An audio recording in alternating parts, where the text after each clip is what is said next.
Paul Krugman discovered in the late 90s when he was looking at the Malaysian economy, Thailand, Indonesia. At that time, these economies were the dragon economies. They were so powerful and growing so rapidly, and people couldn't figure out how it was happening. At that time, you might remember, Malaysia was building the tallest building in the world. And these economies famously crashed in on themselves.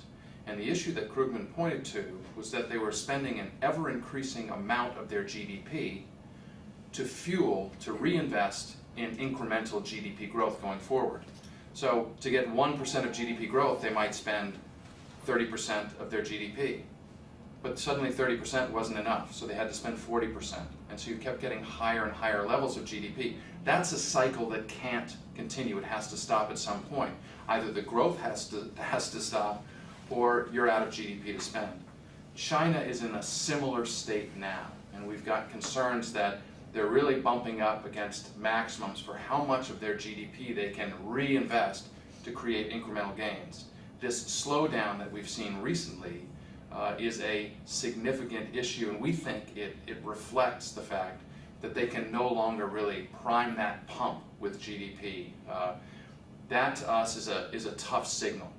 When you add on top of that the fact that they have expanded credit massively in the local governments, and they have their own credit crisis, credit bomb, some analysts have called it, that's building.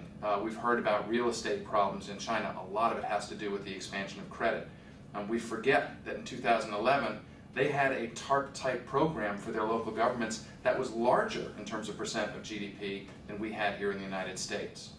When you combine these two factors, the idea that they can't keep priming the pump by spending so much of their GDP, and you add this credit problem, to us it means at the very least that you're going to have significantly muted growth going forward. Many investors in America have placed a large portion of their assets in direct sleeves, emerging market investments, and a lot of those are centered on China.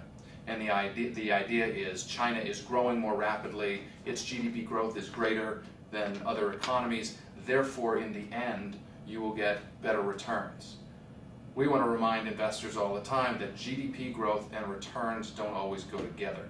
In the 1990s, China doubled its GDP, and yet the return from its stock market was negative in real terms.